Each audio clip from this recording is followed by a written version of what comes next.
Proverbs 3 and 5 says, "Trust in the Lord with all your heart, and lean not unto your own understanding. In all your way acknowledge him. In all your ways acknowledge him, and he shall direct your path." That is Proverbs chapter 3, verse 5 to 6. Trust in the Lord with all your heart. Lean not unto your own understanding. In all your ways acknowledge him, and he shall direct your path. He will in all your ways, guys. It's not some. It's not only when you're in church. It's not only in emergencies, but in all your ways, your everyday in and out task. Just acknowledge him. Include him in it. And he will help you. He will direct you. He will keep you from certain things. You know, sometimes people want the Lord in their lives, but not in all cases. Lord, I want you to help me. Lord, I want you to help me when I'm in distress, but I don't want you to really direct me and keep me from what I desire. I don't want you to keep me from what it is that could hurt me. Only keep me from it or comfort me in it as I hurt from it, but Lord, don't take it from me. And so we have to decide, to what degree do we want the Lord? He's either in or out. It's not some of him and the Lord along with other elements, entities, and things in your life. I just want to encourage you guys to be encouraged in everything, and no matter what's going on around you, no matter what you see, and no matter what the circumstances are. Remember that we are here temporarily. We are sojourners in this world. We have a specific time. Our days are numbered in the sense of God knows exactly how many years we have to live. And sometimes he may have extended it for different reasons. And so we have a purpose and we need to focus on that. I want to talk with you guys because it's just in my spirit to talk to you all about a few things and just to give you encouragement here. And it's number one, you don't want to be distracted. You don't want to be distracted during these times, especially when you're following after the Lord. Don't get distracted. What can be the distractions? Things that can come to provoke you, to upset you. Things people may try to do to get a rise out of you, to gaslight you, depending on the situation. Provocations are things that's going to come up during these times, guys. Our pet peeves that's going to come up during these times to just get us out of sorts and out of character. Something that I hate is bad customer service. I can't stand it. It's annoying. And would you believe that I have been faced with that quite often? Okay. So I had to just even ask the Lord to forgive me because I was so irritated. I was in a situation.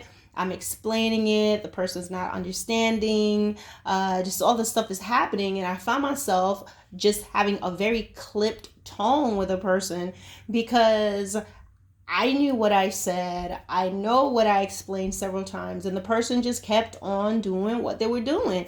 And it's an irritation. When I get irritated like that, it's like I feel like this heat in my chest and in my stomach. Like, I don't know how to explain it, but it was there. And so I was like, oh my gosh. I was like, Lord, please forgive me. Help me to get this situation right. And it was just going. The situation was just going on and on and on. And oh my gosh. So I just felt I need to just get off the line. I got off. I prayed. I asked the Lord to forgive me. I told him, Lord, I know I didn't snap on her, but I know that I know how to have that type of thing that I can really, it's just not cool. So I was like, God, please forgive me for that. And then I called back. And when I called back, I was calm and everything was a different person and everything worked out. It actually worked out to my benefit. So it was way more. The way that it resolved itself was so much better than the situation I was in before, and way more than I could have expected. It's like got not only a refund back, they refunded everything. I wasn't expecting them to do that. And then on top of it, they were like, keep the product. Okay. So that was my thing at the moment. So you have to realize that the enemy is going to come in different ways, guys. And you have to be on the lookout and be vigilant and discern provocations that the enemy can bring your way. Okay. And if you happen to give into it, like I did, because I was like, I kept repeating myself, and I had to let that be known. I've already said this before. Even in that, even though I'm not cursing, I'm saying to the person, I've already said this before. I specifically told you the situation from the very beginning, and now you're telling me again what I've already said. Well, that's a provocation. And I know, because inside of me, I know those type of situations of customer service and the person's not listening and they're telling you something and you're trying to explain and then they're telling you what you should say. It's just like, oh my gosh, okay? So it may not be that way, but it may be another way. And even in those ways, guys, we have to repent from it. I can think to myself, oh, well, I didn't curse. And so, no, I know I felt irritated. So I have to acknowledge that. So we have to be aware of those things, guys. And we have to see it coming when it comes. So provocation is one thing. Situations that arise to upset you. People that will come to try to instigate something and start something with you. These instigations can start at the dinner table. It can start at a family gathering. It could be at work. It could be your boss. It could be little things. You're supposed to get off and your boss will deliberately do something where you're there longer. Could be a variety of things. It may not be in that exact same way, but be vigilant and realize the enemy's going to come in different ways. Provocation. The next thing, people from your past. That's something that's going to come up or could come up. Be vigilant and look out for that. Someone that will just surface out of your past. It could be someone you used to date. Could be someone you were interested in. Could be just when people suddenly surface, you must not be so excited that you don't discern anymore because of who it is. I'm not saying that you need to be standoffish and not friendly, but discern what's before you. Discern the conversation of what they're trying to ask you. It could be a member from an old church. They call you suddenly out the blue. Oh, how's everything going? The Lord taught me very well on this before. Don't give more information than you need to. That's what he taught me. So when someone called, hey, is everything okay? You doing well? You doing okay? I was excited and was really getting ready to just really, share and talk freely. And the Lord was like, no, I sense in my spirit, no. This person is not just calling you to check on you. This person is like a scout. They've been sent to see what's going on with you to report back. Well, I never thought that with this individual, but the Lord told me exactly how to answer the person because it was actually a text. And so the person was like, hey, how's everything doing? Everyone, how's everything going? I haven't heard from you in a while. I was like, oh, all is well. We're good. It was true. All is well. We're good. I gave no information. Guess what? That person never responded and they never texted me again. And that's over 3 years ago. So be mindful of whoever is suddenly coming back in your life and discern, because eventually you'll see they'll probe and ask you specific questions. Oh, y'all still together? You still have the business? How's your kids going? How's that going? Everybody's good. Yep, everything's fine. Y'all still have the business? Everything's going good. We're doing well. You don't need to tell them specific things. There's certain people, guys, you don't need to tell them exactly what you're doing and what your plans are. Okay? And the other thing that's in my heart to share with you guys is not to... I sense like some people, you're in like some love relationships and things like that.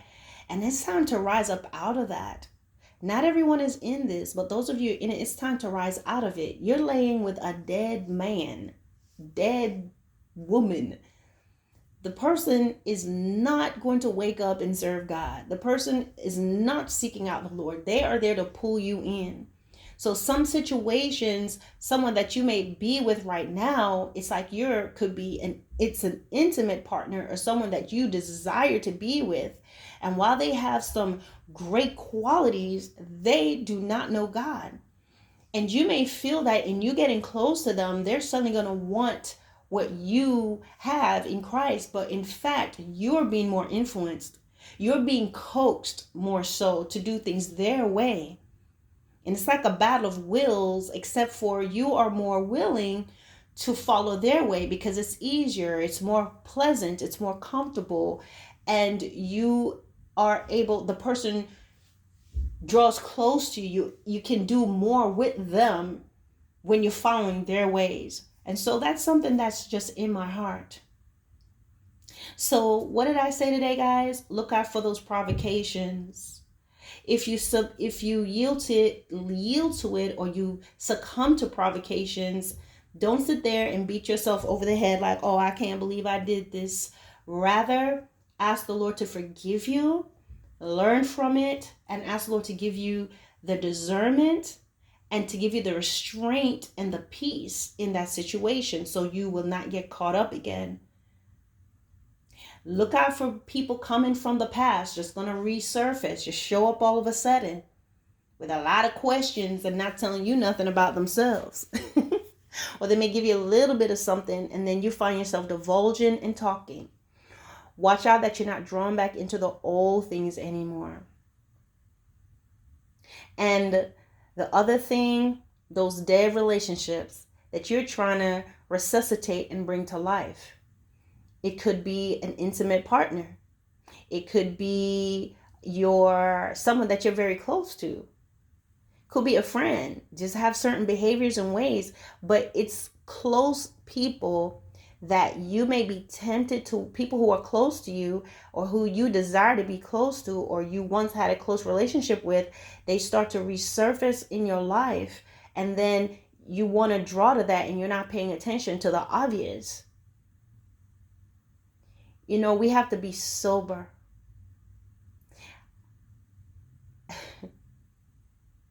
When you're not sober, you're going to be a lot more laid back. And you're not going to be as careful. And you're going to spill all your heart. You know, people will say, oh, when you're drunk or you get inebriated or tipsy, people will say things like, oh, no. Someone will say something and say, no, I was drunk. I didn't mean that. No, the truth comes out when you're drunk. The truth comes out when you're sober because you don't have. Correction, the truth comes out when you are drunk, not sober. Those guards up. So if someone says something to you in that moment of being tipsy or whatever, that's the truth. They're speaking their heart. So people try to backpedal when the situation gets a little, they say something they shouldn't say. But no, that's when they're the most truthful, when they are in that state. So what does that mean? You want to be sober in the spirit because if you're not paying attention, then you're going to be influenced and you're going to just be speaking your heart and saying whatever because you're not thinking about it, because you're not paying attention to who's before you. The Word of God tells us that we should put a knife through our throat if we're a person that's given to impulses, that's given to our feelings. And God is not telling us to literally slit our throat or anything like that, but it's like you might as well. It's like you're killing yourself.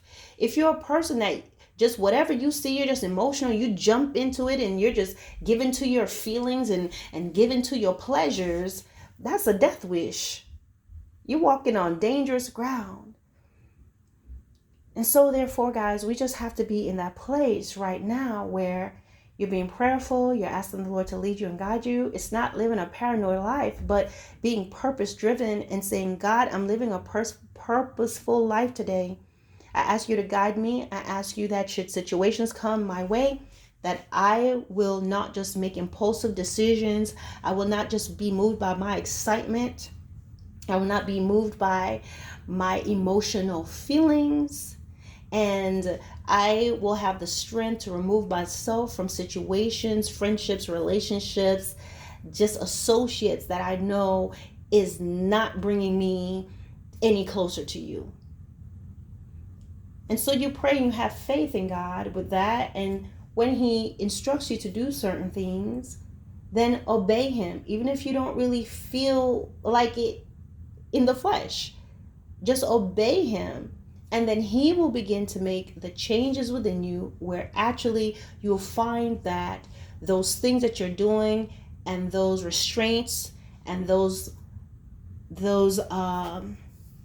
disciplines is going to be what you actually desire. It will be that those desires, that change will come from within, and you will really have no problem following the instructions of a father.